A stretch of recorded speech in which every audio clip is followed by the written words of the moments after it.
Apa yang terjadi jika seorang oknum polisi yang sedang melakukan razia malah bertemu dengan Jenderal TNI Bintang 5 dan polisi tersebut ingin memukulnya? Mari kita simak ceritanya.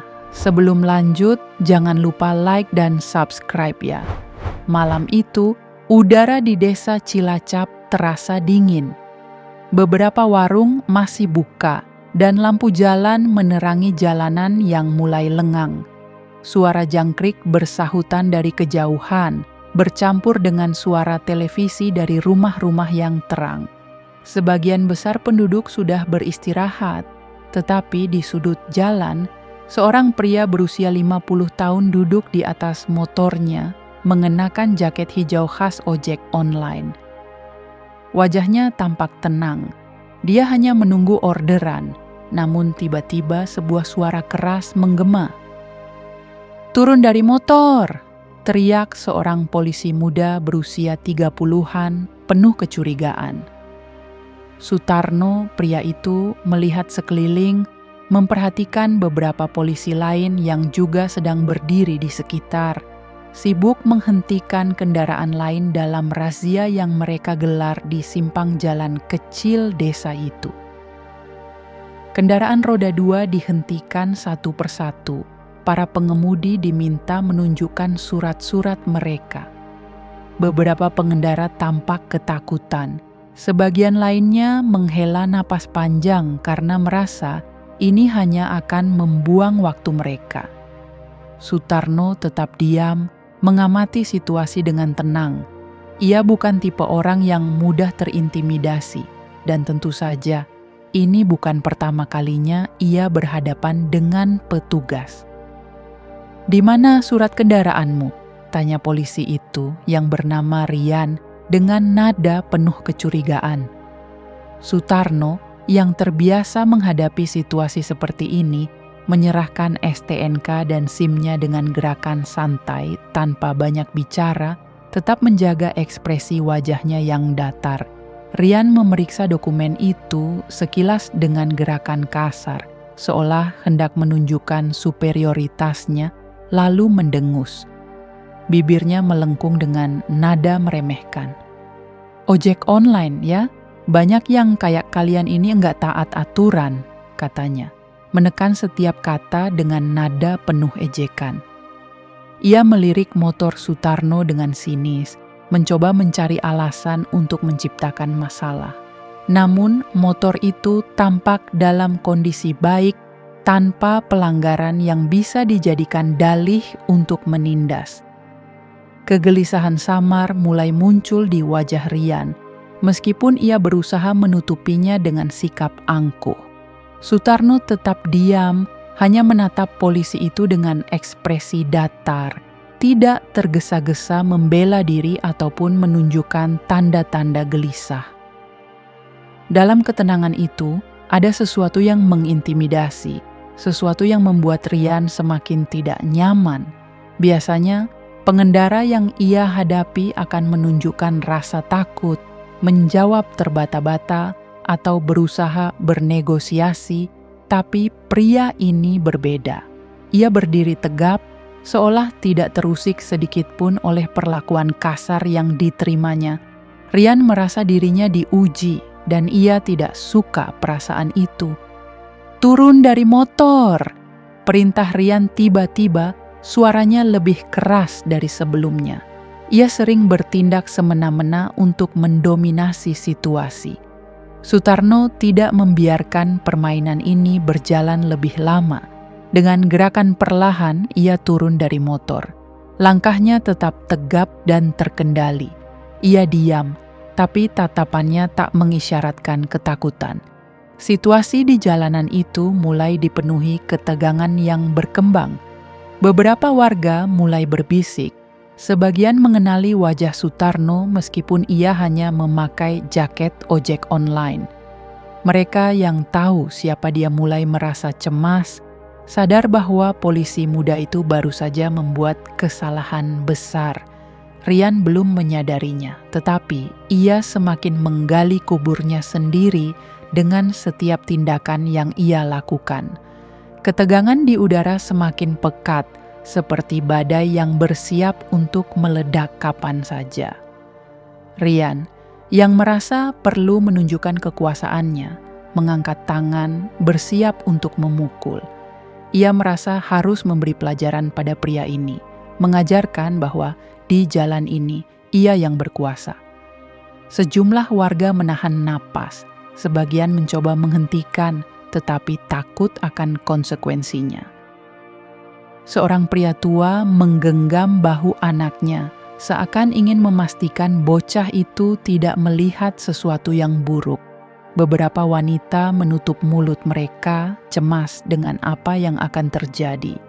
Rian tidak menyadari bahwa pasang mata yang menyaksikan adegan ini bukan hanya melihat tindakan kasarnya, tetapi juga kesalahannya yang semakin besar. Tepat sebelum pukulan itu melayang, Sutarno mengangkat satu tangannya, menghentikan gerakan Rian hanya dengan sedikit tekanan di pergelangan tangan. Gerakannya cepat, nyaris mustahil diikuti mata biasa, tetapi sangat efektif. Rian merasakan cengkeraman kuat yang tak bisa ia lawan. Ia mencoba menarik tangannya, tetapi jari-jarinya terasa terkunci. Genggaman itu seolah bisa menghancurkan tulang. Warga yang melihat kartu itu langsung bereaksi dengan bisikan dan ekspresi kaget. Beberapa polisi lain yang berdiri di sekitar mulai menyadari kesalahan besar yang baru saja mereka buat. "Lihat baik-baik sebelum bertindak," kata Sutarno dingin. Suaranya tetap rendah, tetapi kali ini memiliki daya tekan yang luar biasa. Rian, yang awalnya penuh emosi, mendadak kehilangan keberanian. Ia melihat kartu itu. Jenderal Bintang 5. Wajahnya yang tadi penuh kesombongan kini berubah menjadi kepanikan. Ia menyadari apa yang baru saja ia lakukan. Seorang polisi muda yang baru saja hendak memberi perintah pada pengendara ojek online ternyata berhadapan dengan sosok yang berada di puncak rantai komando militer negara ini. Suasana seketika berubah. Polisi lain yang awalnya hanya menonton kini saling bertukar pandang dengan wajah pucat. Mereka tidak menyangka pria yang mereka razia adalah seorang jenderal. Seorang polisi dengan pangkat lebih tinggi segera maju, wajahnya pucat pasi, lalu berbisik kepada rekan-rekannya, "Kita dalam masalah besar." Rian masih berdiri kaku di tempatnya, wajahnya berubah menjadi kepanikan. Sutarno mengacungkan senyum tipis, menyadari betapa ironisnya situasi ini. Angin malam berhembus lebih dingin. Rian mundur selangkah, tangannya yang tadi terangkat kini turun dengan gemetar. Wajahnya yang semula tegang kini berubah pucat. Keringat dingin mulai mengalir di pelipisnya. Ia ingin bicara, tetapi tenggorokannya terasa kering, seolah ada batu besar yang mengganjal di sana. "Mohon maaf, Pak, saya tidak tahu." Suaranya tidak lagi angkuh seperti sebelumnya, hanya tersisa ketakutan yang jelas terbaca dalam sorot matanya. Ia sadar, satu langkah salah lagi bukan hanya jabatannya yang terancam, tetapi masa depannya juga bisa hancur seketika. Sutarno menutup kembali dompetnya dan memasukkannya ke dalam jaket dengan gerakan santai. Ia menatap Rian dengan ekspresi datar, tidak ada kemarahan, hanya ketegasan yang menusuk langsung ke jantung lelaki muda itu. Tugas polisi itu melindungi dan mengayomi rakyat, bukan menyalahgunakan kekuasaan, katanya tegas. Suaranya tidak meninggi, tetapi setiap kata terasa begitu berat, seakan mencengkeram udara di sekitarnya. Kali ini, bukan hanya Rian, tetapi seluruh polisi yang ada di sana tertunduk diam. Mereka tahu kata-kata seorang jenderal bukan sekadar teguran, tetapi bisa menjadi peringatan keras yang berdampak besar. Seorang polisi senior yang dari tadi diam segera maju, langkahnya sedikit ragu sebelum akhirnya membungkuk hormat. "Mohon maaf Pak Jenderal, kami tidak tahu. Ini kesalahan kami," katanya dengan suara bergetar. Wajahnya pucat dan ia mencoba menghindari kontak mata dengan Sutarno. Polisi lain di belakangnya juga tampak gelisah. Tidak ada lagi keangkuhan seperti sebelumnya. Mereka tahu bahwa kejadian ini bisa saja berujung pada konsekuensi yang lebih besar jika kabar ini sampai ke atasan mereka. Maka, masa depan mereka dalam kepolisian bisa dipertaruhkan. Sutarno menatapnya sejenak, lalu mengalihkan pandangannya ke arah warga yang masih menyaksikan kejadian itu.